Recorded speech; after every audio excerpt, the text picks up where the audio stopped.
vers le ciel et en famille. Nous sommes contents d'être là cet après-midi. Laissez-moi voir les mains de ceux qui sont contents d'être là. Gloire à Dieu. Laissez-moi voir les mains des jeunes qui sont contents d'être là. Bien. Laissez-moi voir les mains des jeunes qu'on a forcés à être là. Il y en a un. Le texte avec lequel je voudrais lancer la réflexion ce soir est tiré de l'épître de Jean, 1 Jean au chapitre 2, versets 12 à 14. Vous allez prendre vos Bibles. Vous avez peut-être la version papier comme moi, ou bien vous avez la version numérique sur votre tablette ou sur votre téléphone. Quelle que soit la forme que vous avez, prenez avec moi. 1 Jean au chapitre 2, je dis, verset 12 jusqu'au verset 14.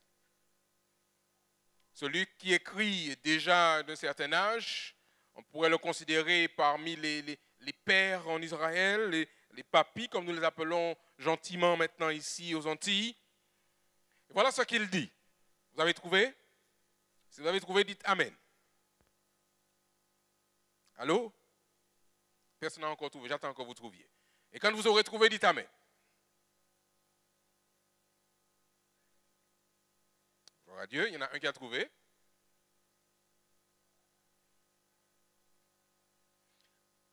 « 1 Jean chapitre 2, versets 12 à 14.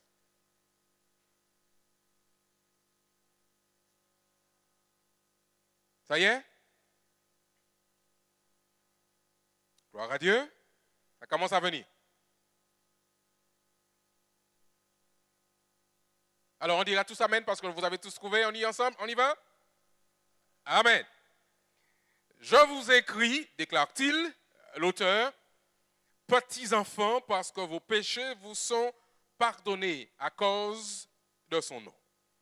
Je vous écris, Père, parce que vous avez connu celui qui est dès le commencement.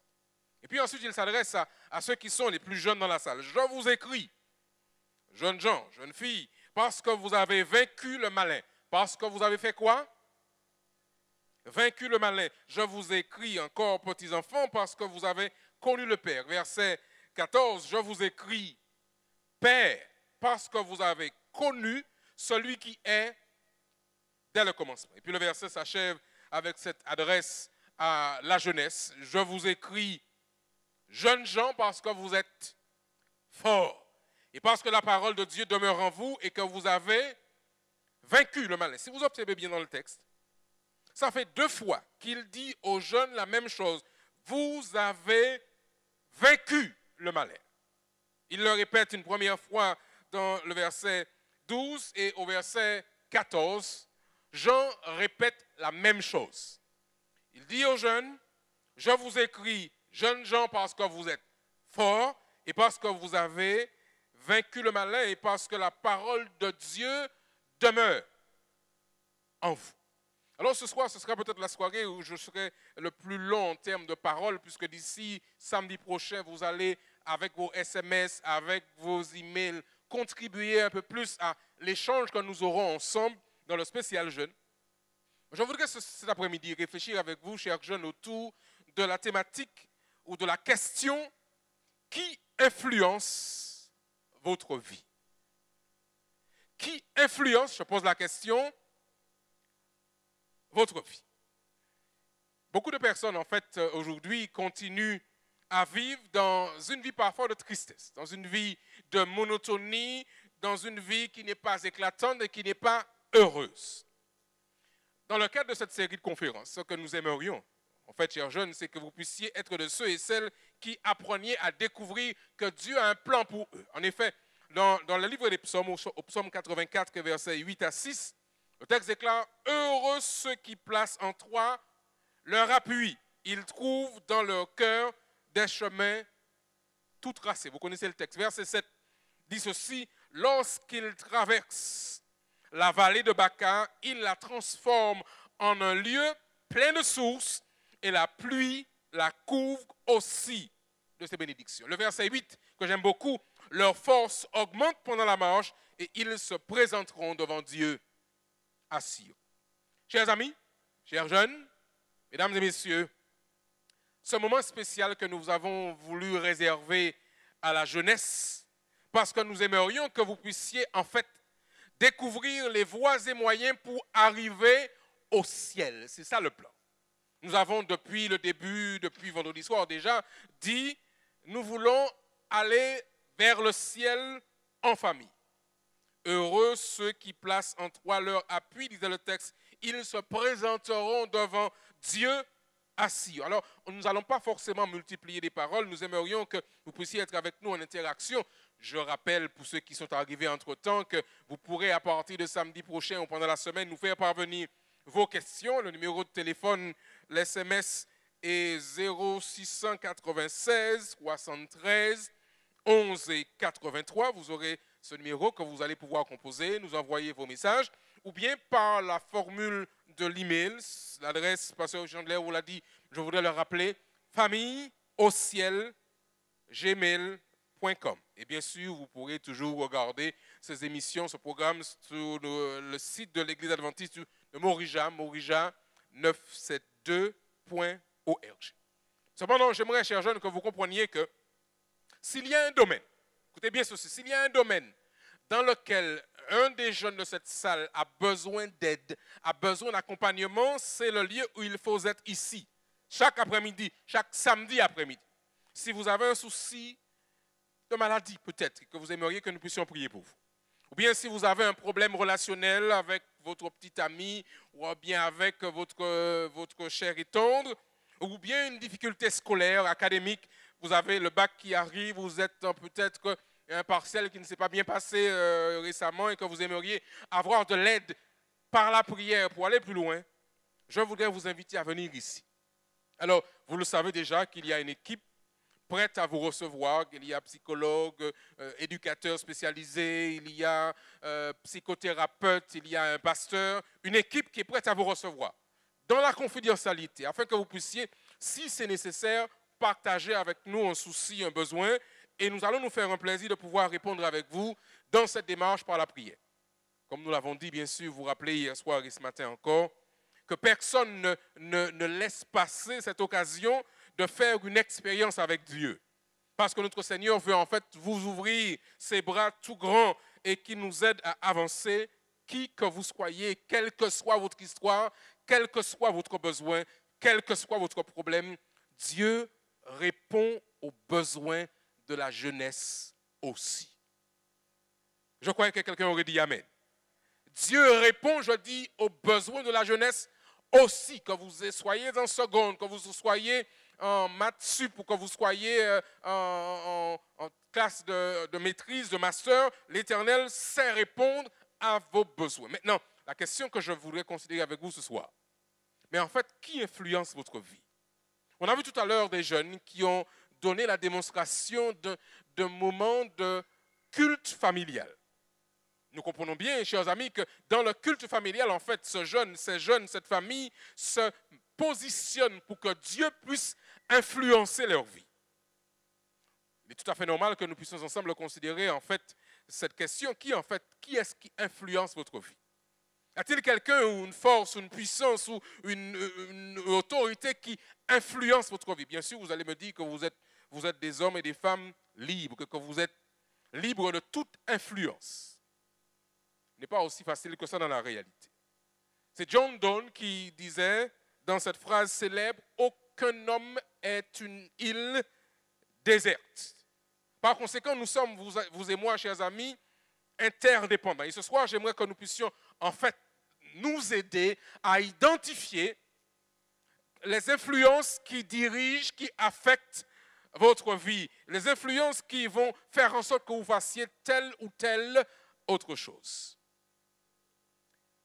Ce qui m'arrive ici à la Martinique, comprenez bien, chers amis, affecte chacun par voie de conséquence. Quand il y a quelque temps de cela, nous entendions parler de la maladie, le chikungunya, nous étions devant notre poste de télévision et on entendait parler qu'à La Réunion, il y avait cette épidémie qui battait son plein, qui faisait beaucoup de dégâts, ne pensant pas que nous serions, hélas, visités par par cette vague qui nous affecte aujourd'hui. Nous sommes dans cette terre tous en quelque part connectés. Quand les émissions de gaz à effet de serre n'affectent pas seulement les grandes villes, elles affectent aussi la Martinique, les grandes métropoles sont affectées, mais aussi le monde entier. Quand il y a un souci en France, les paysans camerounais sont eux aussi affectés par ceci. Quand la grippe aviaire démarre dans la banlieue du Mexique, en 3 semaines, elle était déjà arrivée au Japon, en Allemagne et en Australie et ensuite au monde entier, dans le monde entier. La crise financière mondiale a commencé dans les quartiers financiers de Wall Street et s'est propagée comme une traînée de poudre et provoqué en fait l'hécatombe de plusieurs marchés financiers. En fait, chers jeunes, quand Paris fait atchoum, à la Martinique on dit à vos souhaits. Parce qu'en fait, le postillon va voler pratiquement pour arriver jusqu'à nous ici et nous sommes tous influencés à souhait. Tous les hommes sont interconnectés, interdépendants. Cependant, certaines personnes veulent s'efforcer de croire qu'ils ou qu'elles sont libres de toute influence. Mais vous savez, chers jeunes, que la manière dont vous mangez aujourd'hui est influencée par beaucoup de facteurs. Vous savez comme moi-même, vous avez peut-être lu notre France Antilles nationale récemment qui disait que la Martinique est le pays des fast-foods. Paraît-il que nous sommes depuis quelque temps très, très accros à cette manière de manger. La manière dont vous vous habillez aujourd'hui est influencée par des lobbies de pouvoir et de décision qui nous échappent parfois. Par exemple, chers jeunes gens, si je vous dis Barlotelli ou Pogba, qu'est-ce que ça vous fait monter à l'esprit? Alors pour les jeunes, les moins jeunes, ils ne voient pas. Mais quand je parle de ces deux jeunes hommes qui jouent dans le championnat italien, vous voyez déjà leur coupe de cheveux, pas vrai? Pour les filles, je ne sais pas qu'est-ce qui va faire la mode dans le modèle féminin. Mais si je parlais d'un morceau qui a pour titre The Monster, quel est l'auteur ou quel est l'interprète de ce morceau? Je n'ai pas entendu. J'ai entendu quelqu'un le dire. Alors, oui, c'est bien ça, c'est bien elle, cette fameuse Rihanna qui le chante avec Eminem. Alors peut-être que pour certaines personnes ça ne veut rien dire, mais pour d'autres personnes, ils savent. Et nous sommes influencés par toutes sortes de mouvements, de courants qui vont affecter qui nous sommes aujourd'hui. Même les maladies que nous allons contracter sont hélas parfois le résultat de choix au-dessus de nos têtes. J'ai parlé tout à l'heure du chikungunya, mais on pourrait parler d'autres maladies. Pourquoi pensez-vous, chers amis, chers jeunes en particulier, que le taux de cancer de la prostate est si élevé à la Martinique? Ce n'est pas un hasard. Pourquoi, par exemple, les maladies cardiovasculaires ou le diabète ou l'obésité ou les accidents vasculaires cérébraux sont-ils en constante augmentation chez nous, dans ce petit pays? Pourquoi, par exemple, cette recrudescence de violence, ce sentiment d'insécurité croissant? Est-ce, je pose la question, chers jeunes, est-ce un hasard? Est-ce une fatalité?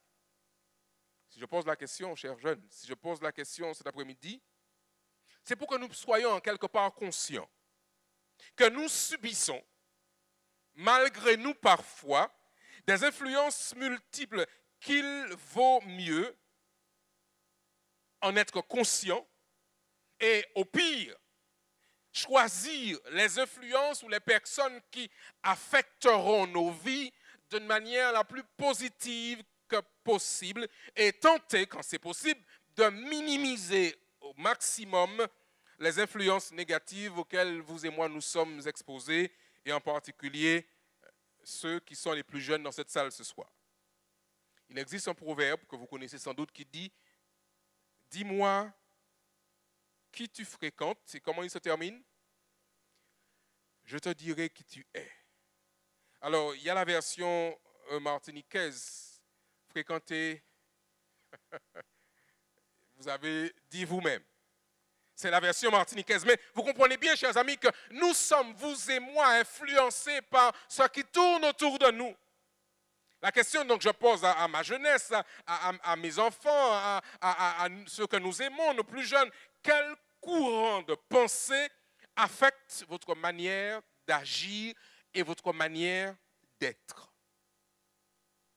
Vous allez me dire que vous n'avez pas le temps de réfléchir à toutes ces choses importantes, peut-être que vous y penserez plus tard, mais je pense qu'il est temps d'y penser. Quel arrière-plan philosophique et religieux explique vos faits et gestes, explique vos choix, vos habitudes et vos pratiques? Aujourd'hui, par exemple, il y a un mouvement qui est lancé dans le cadre de l'enseignement à l'école, de l'enseignement de la théorie du genre. Alors, certaines personnes sont ignorantes de ce qu'il y a derrière, mais posons-nous la question, qui est-ce qui est derrière ce genre de réflexion? Quelles sont les influences qu'il y a derrière? Et où est-ce qu'on veut nous emmener au travers de ces informations qu'on veut peut-être porter à nos enfants les plus jeunes possibles, en leur faisant croire, en leur faisant comprendre que le choix de son orientation sexuelle n'est pas déterminé par la naissance, par le Créateur, mais est laissé libre au choix des uns et des autres. Je pose la question aux jeunes qui réfléchissent avec nous, parce que je sais que vous êtes des jeunes qui réfléchissez. Pourquoi, par exemple, à la Martinique, on célèbre la Toussaint et pas Halloween? Bien sûr, maintenant la mode arrive jusqu'à nous et on retrouve un petit peu les mêmes choses, mais nous avons cependant des choses qui sont différentes. Pourquoi on ne célèbre pas, par exemple, à la Martinique, la fête de la lumière que les Indiens appellent Diwali? Il y a en quelque part des influences, des habitudes, des choses qui sont transmises de manière ancestrale qui font que nous nous comportons comme nous comportons aujourd'hui. Pourquoi, par exemple, on célèbre aux Antilles françaises et dans l'Occident d'une manière générale la fête de Noël et pas la fête du Kwanzaa africain? Ou bien on ne célèbre pas aux Antilles françaises le Thanksgiving à l'américaine. Pourquoi? Parce qu'il y a des influences derrière, parce qu'il y a une histoire qui n'est pas la nôtre. Il faut que vous sachiez, chers jeunes, il faut que nous sachions que nous sommes dans une démarche de véritable lutte pour les intelligences, pour les cerveaux. Il faut que nous soyons au clair sur le fait qu'il y a eu une lutte, une guerre qui a eu lieu entre Dieu et Satan. Et le champ de bataille n'est pas un champ de bataille classique, c'est un champ de bataille, j'allais dire, virtuel. On parle de guerre cybernétique, on parle de guerre intellectuelle, mais en fait, cette guerre que ce livre, que Satan a livré à notre Seigneur au ciel, est déjà en train de pouvoir prendre le contrôle sur cette terre aujourd'hui. En effet, vous connaissez le texte tiré de l'Apocalypse au chapitre 12, versets 7 à 12. Il dit, celui qui nous rapporte cet événement dans le dernier livre de la Bible, le livre de la Révélation, il y eut guerre, où ça? Je n'ai pas entendu. Dans le ciel. Et voici que Michel, c'est comme ça que la police l'appelle, et ses anges combattirent contre le dragon. Et le dragon et ses anges combattirent. Donc il y a une bataille rangée au ciel entre ces deux groupes, entre ces deux autorités. Mais, gloire à Dieu, verset 8, ils ne furent pas les plus forts. Et leur place ne fut pas trouvée dans le ciel. Oh, je suis content que Dieu ait fait en sorte que l'adversaire soit chassé du ciel. L'Éternel l'a quelque part pris dans un petit coin là et puis on l'a travaillé au corps. Et finalement, le texte déclare, il fut précipité. Le grand dragon, le serpent aussi appelé le diable et Satan, celui qui séduit toute la terre. Qu'est-ce qu'il fait Satan? Je ne vous ai pas entendu. Qu'est-ce qu'il fait Satan? Qu'est-ce qu'il fait le diable? Qui est-ce qu'il séduit? Toute la terre. Il séduit toute la terre. Vous pensez que vous serez épargnés, chers jeunes? Pensez que l'adversaire va vous épargner, vous, parce que vous avez 15 ans et que vous êtes un beau garçon? Pensez qu'il va vous épargner parce que vous avez 16 ans et que vous venez à l'église? Pas du tout. Il n'a de respect pour personne. Et il s'attaque aux jeunes comme aux adultes, aux enfants comme aux vieillards. Il séduit, déclare le texte, toute la terre. J'ai entendu du trône. Le verset 10 déclare que j'ai entendu du trône dans le ciel une voix forte qui disait: maintenant le salut est arrivé, la puissance et le règne de notre Dieu et l'autorité de son Christ, car il a été précipité, l'accusateur des frères, celui qui les accusait devant le Dieu notre Dieu jour et nuit. Mais tout à l'heure nous disions dans le texte de 1 Jean chapitre 2 que les jeunes ont vaincu le malin. Ils ont eu la victoire parce qu'ils sont forts, parce que la parole de Dieu demeure en eux. Généralement, c'est à la maison qu'on a le temps d'étudier la parole de Dieu, pas vrai? Et quand on a dans une famille où on peut avoir le temps d'ouvrir la Bible, dans le culte de famille, on apprend à mieux connaître Jésus-Christ. On saura davantage sur les raisons pour lesquelles on ne va pas consommer le porc, on ne va pas faire telle ou telle pratique, parce que le temps nous est donné d'étudier pour connaître. Le texte nous dit: ils l'ont vaincu à cause du sang de l'agneau et à cause de la parole de leur témoignage. Et ils n'ont pas aimé leur vie jusqu'à craindre la mort. Même pas peur, on va dire à l'ennemi. Il vient vers nous et on lui dit: écoute, même pas peur. Pourquoi je n'ai pas peur? Parce que j'ai à côté de moi un grand frère qui est fort et puissant. Notre Dieu est puissant, pas vrai? Il est fort. Il n'est pas un petit Dieu. C'est un Dieu qui tient le monde dans sa main. Et on l'a chanté quand on était un peu plus jeune, pour nos jeunes qui l'ont chanté il n'y a pas si longtemps que ça dans leur classe de l'école du sabbat ou dans les activités des enfants. Mon Dieu est si grand, si fort et si puissant. Et puis qu'est-ce qu'on dit le chant après? Rien n'est impossible à mon Dieu. Mais le texte, malgré tout, nous dit: malheur à la terre et à la mer, car le diable est descendu vers vous, animé d'une grande colère, sachant qu'il a peu de temps. Il n'y a pas si longtemps que je causais avec un jeune homme qui me rapporte une expérience qu'il a vécue il y a quelque temps de cela, qu'il s'est retrouvé en quelque part dans une des rues de Fort-de-France, dont je ne vais pas citer, nez à nez avec un pistolet, une arme à feu. Et il me dit: j'ai regardé l'arme, j'ai senti un frisson me traverser le corps, et il me dit, je me suis dit, c'est comme ça que je finis ma vie alors. Et puis, il a entendu le clic, il a retenu son souffle, l'arme s'est enrayée.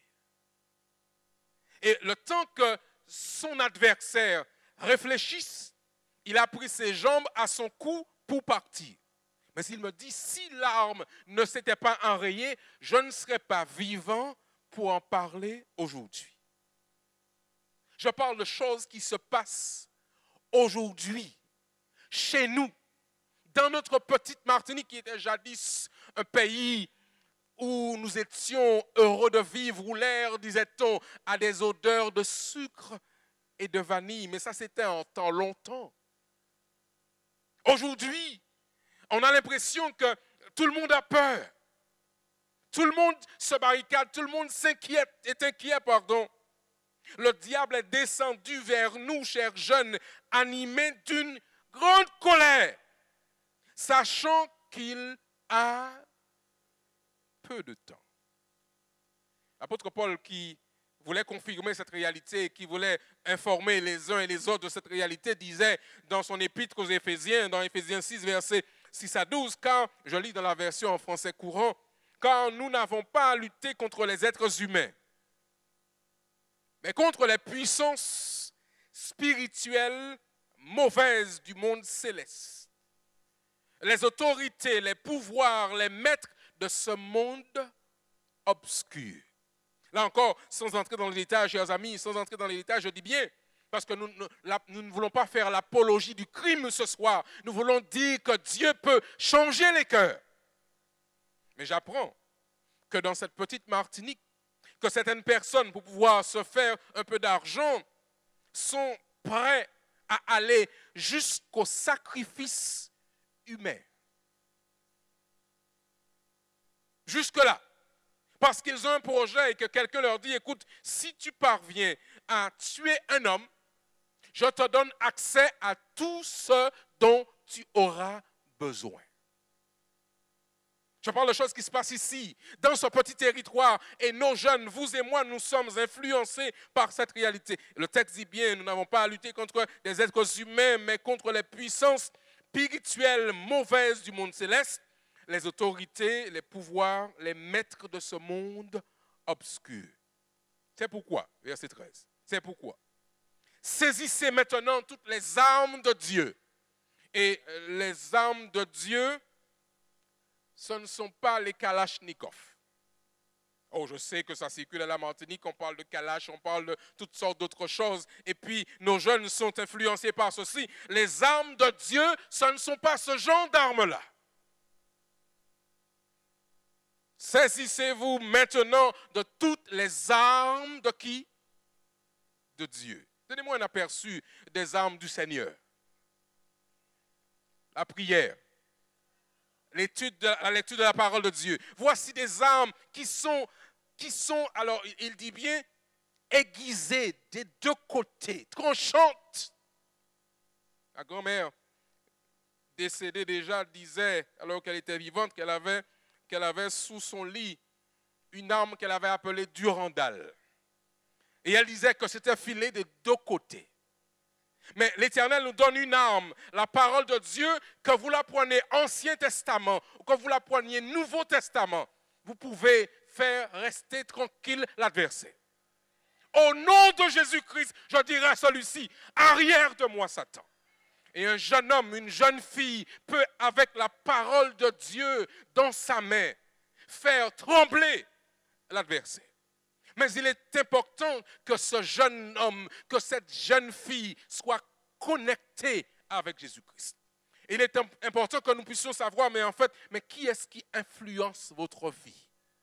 Alors que vous allez vous coucher, chers jeunes, quelle musique va vous bercer? Alors que vous avez mis votre casque pour ne pas déranger, qu'est-ce qu'il y a sur votre portable? Qu'est-ce qui va alimenter vos vies? C'est pourquoi, déclare le texte, saisissez maintenant toutes les armes de Dieu, afin que quand viendra le jour mauvais, et les jours mauvais viennent, croyez-moi, vous pourrez résister à l'adversaire après avoir combattu jusqu'à la fin. Vous tiendrez encore fermement votre position. Aujourd'hui, le Seigneur cherche des jeunes gens, des jeunes femmes qui connaissent la parole et qui peuvent dire, il est écrit, Dieu m'a demandé de pouvoir marcher selon sa volonté. Je ne mange pas tel aliment parce que mon corps est le temple du Saint-Esprit. Je ne consomme pas telle ou telle boisson parce que mon corps est le temple du Saint-Esprit. Et quand ce jeune homme ou cette jeune fille vous invitera à avoir des activités, des bains dans un lieu qui n'est pas celui recommandé, vous direz non. Je suis un enfant du Seigneur, je suis une fille du Seigneur, je suis un prince du Seigneur. Et par conséquent, je respecte et j'honore mon maître et mon Seigneur. Mais il faut, vous comprenez, être connecté avec Jésus-Christ, chers jeunes. Chers parents, cette lutte d'influence, ce combat pour prendre notre esprit est un combat qui est réel. Cette lutte, cette OPA commence très tôt, puisque nos enfants sont la cible privilégiée de ce combat. En fait, nos enfants les plus petits, ce qu'on appelle les innocents, sont déjà l'objet d'études de marché, sont l'objet de réunions, de groupes de marketing pour voir combien on va influencer ce petit enfant pour qu'il va faire en sorte que sa maman ou son père achète tel ou tel produit. Les enfants sont visés. Et ils vont, au travers de l'influence qu'ils dégagent, faire en sorte que leurs parents aillent dans telle ou telle direction. Je ne parlerai pas de petits cadeaux qu'on offre quand vous allez acheter tel ou tel produit pour ne pas en faire la publicité, mais vous savez de quoi je parle. Et aujourd'hui, nos enfants sont la cible, je dis bien, privilégiée de ce genre de groupe d'hommes, de lobbies qui veulent en effet prendre l'intelligence de nos enfants. Alors, quelques recommandations rapidement, chers amis, avant de m'asseoir. Aux parents qui sont dans la salle, aux éducateurs, aux enseignants, aux grands-pères, aux grands-mères, aux tatis. Le texte déclare dans Proverbe 22, verset 6, et nous l'avons cité ce matin, « Instruis l'enfant ». Aujourd'hui, certaines personnes voudraient qu'on n'instruise pas, mais qu'on laisse l'enfant se développer naturellement. Qu'on accompagne seulement son éveil, mais qu'on ne puisse pas mettre de cadre, de barrière. Laisser croître l'enfant, disent-ils, sans limite. La parole de Dieu déclare qu'il faut instruire, qu'il faut éduquer, qu'il faut formater, qu'il faut enseigner. Et quand il sera vieux, il ou elle ne s'en détournera pas. C'est la première recommandation que j'ai pour vous ce soir. Deuxième recommandation à la fois aux jeunes, mais aussi aux moins jeunes. Mettons en place, une stratégie délibérée et systématique, je dis bien, d'influence de nos enfants. Je répète peut-être qu'au risque de déplaire à certains, de ne pas être dans le politiquement correct, mais je déclare à partir de l'autorité de la parole du Seigneur qu'il nous faut, en tant qu'Église, en tant que communauté, en tant que parents, en tant qu'enseignants, en tant qu'éducateurs, mettre en place une stratégie, je dis bien, délibérée et systématique d'influence de nos enfants, parce que l'ennemi ne se gêne pas pour faire la même chose. Et d'ailleurs, l'ennemi a tellement d'alliés dans les plus hautes sphères de ce monde qu'un parent ne peut pas se permettre de seulement livrer son enfant en pâture à ceux et celles qui auraient, paraît-il, fait de grandes écoles, mais qui ont rejeté la parole de Dieu. Il nous faut, chers parents, je dis bien, influencer, orienter le formatage, la conception du plan de vie de nos enfants. Dans le livre du Deutéronome, l'Éternel disait, « Écoute Israël, le Seigneur notre Dieu est le seul Seigneur. Tu dois aimer le Seigneur ton Dieu de tout ton cœur, de toute ton âme et de toute ta force. » Et puis il continue en ces termes, « Les commandements que je te communique aujourd'hui demeureront gravés dans ton cœur. Tu les enseigneras à tes enfants, tu en parleras quand tu seras assis chez toi, ou quand tu marcheras le long d'une route, quand tu te coucheras ou quand tu te lèveras. » Le culte de famille, pour ceux qui voudraient savoir, peut aussi se faire en voiture, si vous n'avez pas eu le temps de le faire à 5 heures du matin et que vous êtes parti très tôt pour éviter les embouteillages, on peut le faire aussi dans la voiture. On peut remplir l'esprit de nos enfants d'autres choses que parfois certaines de ces publicités qui sont sur le bord de la route, mais qui n'ont rien d'édifiante. Quand tu seras le long de la route, quand tu te coucheras et quand tu te lèveras, pour ne pas les oublier, tu les attacheras sur ton bras et sur ton front. Les Hébreux ont pris ceci tellement à la lettre qu'ils vont maintenant mettre autour de leurs mains la parole de Dieu. Ils vont le mettre sur le front pour les orthodoxes afin de ne pas oublier la parole de Dieu. Mais nous avons maintenant les moyens de pouvoir mettre la parole dans notre intelligence, dans nos cœurs. Vous l'avez maintenant sur votre téléphone portable. On peut la voir, la parole de Dieu en audio. Vous déambulez dans les embouteillages de Fort-de-France, vous allez mettre votre petit CD ou bien glisser la clé USB. Et pendant que vous roulez, vous entendez la parole de Dieu qui est lue, qui est partagée, et on va se remplir, s'imbiber de la parole de Dieu.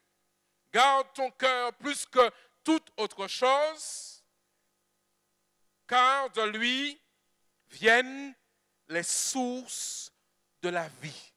Chers jeunes, protégez vos sources. Parce qu'il y a toutes sortes de charlatans. Il y a toutes sortes de prédateurs. Il y a toutes sortes d'ennemis qui vont jeter dans votre source des produits frelatés au sens propre comme au sens figuré. Mais il nous faut veiller au cœur, veiller à l'âme, veiller à notre esprit afin que nous soyons épargnés. En effet, aujourd'hui, quand on parle de cœur, on parle non seulement de ce muscle qui va pomper le sang, mais on parle de l'intelligence, on parle de cette capacité de réfléchir. Au sens physique comme au sens figuré, il apparaît 29 fois dans la parole de Dieu.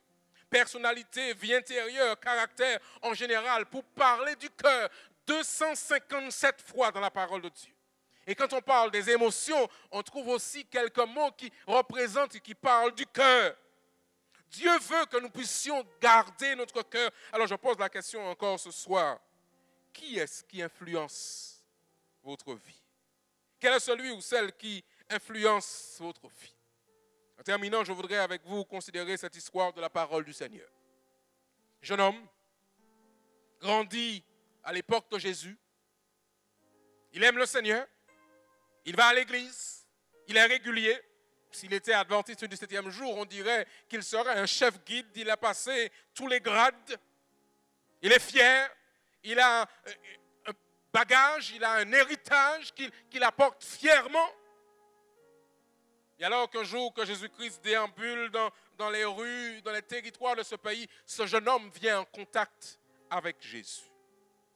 Et il reconnaît en lui l'autorité que dégage le Seigneur parce que Jésus-Christ a cette autorité que lui seul pouvait avoir. Et leurs regards se croisent. Et il se sent attiré vers Jésus comme chaque jeune ici cet après-midi se sent tout naturellement attiré vers Jésus. Alors il vient vers lui et comme c'est un jeune homme qui a reçu une bonne formation, il sait saluer, il sait honorer. Il va saluer, bon maître. Je voudrais pouvoir avoir la vie éternelle. C'est la question qu'il pose. Comment faire? Que dois-je faire pour hériter la vie éternelle? Aujourd'hui, il semble que parfois, pour certains, la pensée même de la vie éternelle ne leur monte même pas à l'esprit. Ce jeune homme, lui, est intéressé par la vie éternelle. Il voulait vivre avec Dieu, non pas pour quelque temps, mais pour l'éternité. Bon maître, dit-il, que dois-je faire pour hériter la vie éternelle? Alors Jésus-Christ entre dans ce dialogue avec lui comme Dieu veut parler avec vous, chers jeunes. Parfois, on a besoin de faire silence et puis d'écouter ce que Dieu a à nous dire. Parfois, il faut dire à un copain, à un voisin, écoute, je veux écouter un petit peu parce que ça m'intéresse. Parce que Dieu veut parler aux jeunes. Dieu veut dire des choses. Dieu veut échanger parce que Dieu a un plan pour vous, chers jeunes. Parfois, on garde le silence. Parfois, on est à l'école, mais des choses traversent l'esprit de nos jeunes. Ils réfléchissent, ils pensent. Et ils souhaitent un jour pouvoir voir Jésus. Bon maître, que dois-je faire pour hériter la vie éternelle? C'est ce que nous avons à vous offrir et la question est pertinente quand on parle d'influence. Mais que dois-je faire? Est-ce qu'il faut venir à l'école, venir à l'église chaque sabbat? Est-ce qu'il faut verser sa dîme? Est-ce qu'il faut ne pas manger n'importe quoi? Qu'est-ce qu'il faut faire pour être sûr d'aller au ciel? Bon, quand on pose la question à nos jeunes, combien sont sûrs qu'ils iront au ciel? Il y a comme une hésitation de pouvoir dire, je suis sûr que je vais au ciel. Il y en a une qui sait. Et les autres, est-ce que vous êtes sûrs que vous irez au ciel? Nous avons la conviction, je sais qu'un jour mes yeux verront Jésus. Mais aujourd'hui, parfois, on s'interroge, on a entendu parler de ça, mais En fait, je ne sais pas hein, si j'irai au ciel, mais ce n'est même pas mon propos actuellement. Je pense à autre chose. Je veux être sûr que j'aurai le bac. Je veux être sûr d'avoir mon brevet si je suis en troisième. Je veux être sûr d'avoir ma licence si je suis à l'université. Voilà ce qui m'intéresse. Je veux être sûr d'avoir un copain, d'avoir une copine. Je veux être sûr d'avoir ma voiture. Je veux être sûr d'avoir mon permis. Voilà ce qui m'intéresse. Mais ceci n'est que rien d'important. La chose la plus importante, chers jeunes, c'est d'avoir Jésus dans sa vie. Que sert-il à un homme de gagner le monde s'il perd son âme? Oh, certains ont envie d'avoir de grandes positions, très bien. On va faire un diplôme d'ingénieur, on sera bien placé, on aura un bon salaire. Et puis après, quand on aura laissé le Seigneur et on se sent de plus en plus attiré sur la pente glissante, alors que Dieu dit, mon enfant, ma fille, viens vers moi pendant qu'il est encore temps. Le jeune homme pose la question, mais Seigneur, que dois-je faire? Que dois-je faire pour hériter la vie éternelle? Jésus-Christ lui dit, mais pourquoi m'appelles-tu bon? Il n'y a de bon que Dieu seul. Tu connais les commandements? Tu ne commettras point d'adultère. Tu ne tueras point. Tu ne déroberas point. Tu ne diras point de faux témoignages. Honore ton père et ta mère. Fais ceci. Le jeune homme pouvait dire, j'ai observé toutes ces choses dès ma jeunesse. Aujourd'hui, je ne suis même pas sûr si nos jeunes peuvent dire ça. Parce que pour certains, mentir, ce n'est pas mauvais après tout. Parce qu'en fait, on a bien compris que débrouillard pas péché. L'important, c'est qu'on ne vous prenne pas, qu'on ne vous attrape pas. Pour d'autres personnes, l'adultère, c'est ringard. Ce n'est pas quelque chose qu'on peut interdire. Au contraire, il faut découvrir, il faut essayer dans tous les sens possibles. Alors, quand on dit « tu ne feras point d'adultère, tu ne tueras point », tu ne déroberas point, ça c'est pas à la mode aujourd'hui. Tu ne porteras point de faux témoignages, ça c'est même pas à valeur. Et pourtant, Dieu, en la personne de Jésus, dit à ce jeune homme, observe les commandements. Chers jeunes, la parole de Dieu n'a pas perdu sa valeur. Elle est encore valable aujourd'hui, que vous soyez grec, que vous soyez juif, que vous soyez hindou, que vous soyez athée, que vous soyez musulman. La parole de Dieu est toujours valable. Et puis il dit finalement à cet homme, écoute, je comprends que tu as déjà fait toutes ces choses. Alors va, vends tout ce que tu as, distribue-le aux pauvres et ensuite tu auras un trésor dans les cieux. Puis, viens et fais quoi? Je ne vous ai pas entendu. Suis-moi. Voilà ce que Dieu demande. Je veux être ton influence, celui qui va influencer ta vie. Suis-moi, marche comme moi, parle comme moi, pense comme moi, réfléchis comme moi, vis comme moi. Que Jésus-Christ soit dans mon sang et qu'il me fasse réfléchir, parler, dormir, que le Seigneur m'anime. Et le jeune homme, quand il réfléchit à ce que Jésus-Christ lui dit, suis-moi, il dit, Seigneur, quand même, tu me demandes ça maintenant, alors que je suis au pic de ma notoriété, alors que les choses vont bien, c'est maintenant que tu me demandes ça? Un jeune homme dira, mais Seigneur, je n'ai que 22 ans. Pas maintenant, Seigneur. Dans 2 ans, dans 5 ans, quand j'aurai goûté à la vie. Cher jeune, Dieu te dit de le suivre maintenant. Alors que nous commençons cette série de conférences, c'est maintenant qu'il faut t'engager à suivre Jésus. Alors, finalement, le jeune homme s'en va la tête basse. Il s'en va en réfléchissant, en disant, oui, mais bon, il y a ce soir, il y a telle chose à telle boîte de nuit, et puis après, quand on finit là, on ira chez telle personne, il y a tout ce qu'il me faut, je voudrais bien venir, mais pas ce soir. Parce qu'il y a un mouvement ce soir, quelque part, à Sainte-Anne, et je ne peux pas venir ce soir. Alors le Seigneur me dit, mais suis-moi maintenant, afin que tu aies la vie et la vie éternelle. Aujourd'hui, Dieu vous appelle. Aujourd'hui, Dieu nous appelle. Aujourd'hui, Dieu appelle ses jeunes, ses enfants, et il leur dit, suivez-moi, et je ferai de vous mes fils et mes filles. Alors je termine en disant ceci. Aujourd'hui, je dis bien ce soir, il est possible de donner son cœur à Jésus. Ce soir, à l'instant même où nous parlons, maintenant là, il est possible de donner sa vie à Jésus. Que vous ayez 12 ans, que vous ayez 14 ans, que vous ayez 17 ans, que vous en ayez 25 ou 60 ou 80 ou plus, Dieu appelle. Il appelle et il dit la même chose. Venez à moi, vous tous qui êtes fatigués, et je vous donnerai du repos. Doucement, patiemment, Jésus appelle. Il le dit. Venez à moi, mes chers enfants. Venez à moi, vous qui voulez avoir la vie éternelle, vous qui voulez avoir une vie riche. Venez pendant qu'il est encore temps. Ce soir, nous voulons prier.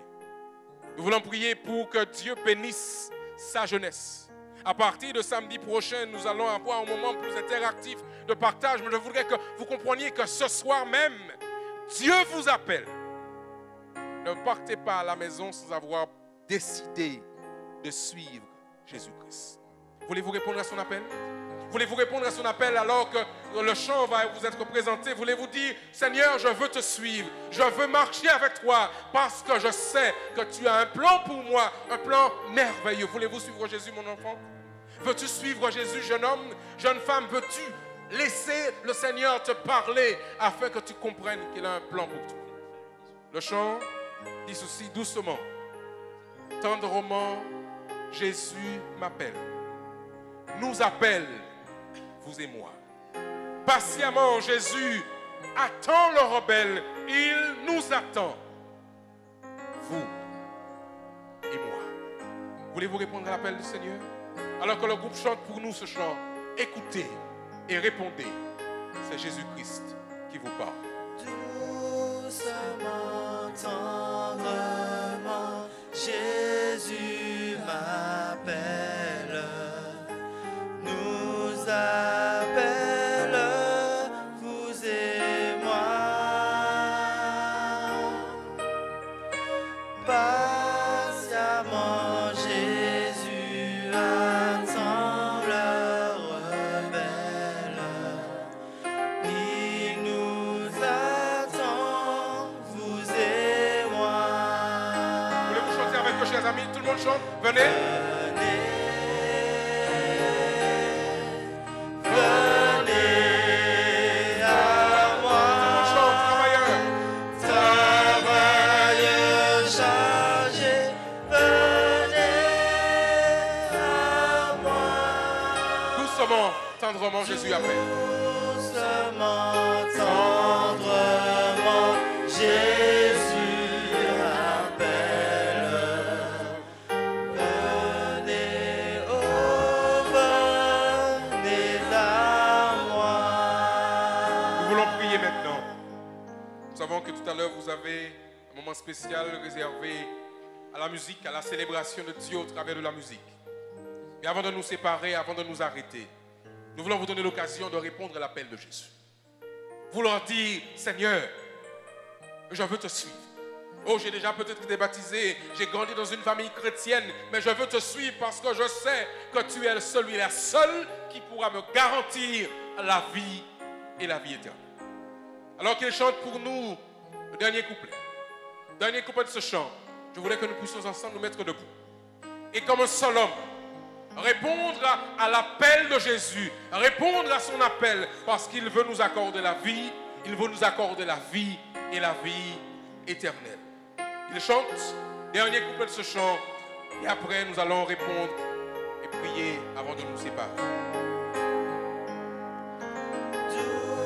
Doucement, tendrement, Jésus m'appelle, nous appelle, vous et moi.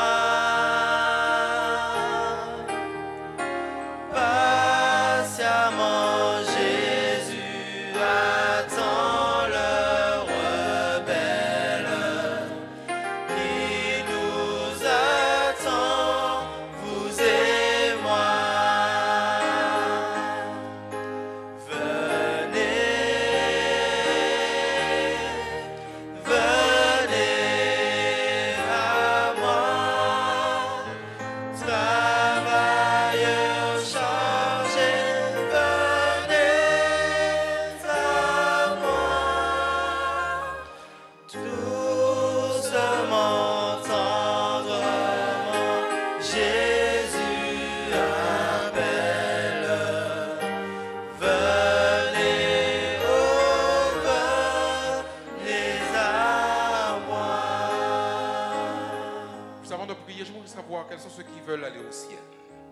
Envoie les mains. Gloire à Dieu. Chers jeunes, c'est ce que nous avons de mieux à vous offrir. Vers le ciel, en famille. Puisque vous voulez aller au ciel, et puisque votre voisin a fait le même geste, voulez-vous ce soir, dans un geste symbolique, donner la main à quelqu'un qui va au ciel et dire dans votre fort intérieur, nous voulons aller au ciel ensemble. Il y a sans doute quelqu'un à côté de vous. C'est peut-être un ami, c'est peut-être quelqu'un que vous ne connaissez pas. Mais quand on va au ciel, on n'y va pas seul. Donnons la main à quelqu'un. Garçon, fille, peu importe, donnons la main à quelqu'un. Et nous voulons dire que nous allons au ciel avec Jésus. Pendant la semaine, je vous invite à dire à vos voisins, à vos amis, tu vas au ciel? Je t'invite à aller au ciel. Viens aux conférences demain soir, mardi soir, mercredi soir, parce que je vais au ciel avec Jésus-Christ. Mais nous voulons ensemble aller au ciel avec Jésus-Christ. Nous allons prier, parce que notre objectif, simplement, est d'aller au ciel avec Jésus. Vous gardez cette personne à qui vous avez donné la main. Nous allons fermer les yeux et prier à notre Père qui est dans les cieux.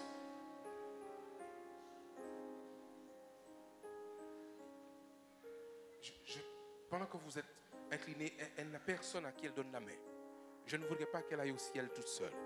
Je voudrais se donner la main. Tu veux bien? Nous allons prier. Éternel, notre Dieu, tu nous invites tout simplement à marcher avec toi pour arriver jusqu'aux portes du ciel. Nous avons partagé, Seigneur, avec nos faibles mots, cette invitation que tu nous fais, mais tu sauras toi-même, mieux que nous, parler au cœur de tes enfants, de ta jeunesse, pour qu'ils sachent que tu as un plan merveilleux pour eux. Et tu les invites pendant cette semaine à marcher vers le ciel en famille. Tu nous invites, Seigneur, à faire des plans pour être ici chaque soir, demain soir. Ensuite, mardi soir et mercredi encore, inviter nos parents, nos grands-parents, nos tantes, nos oncles et leur dire, écoute Tati, je vais au ciel, viens avec moi.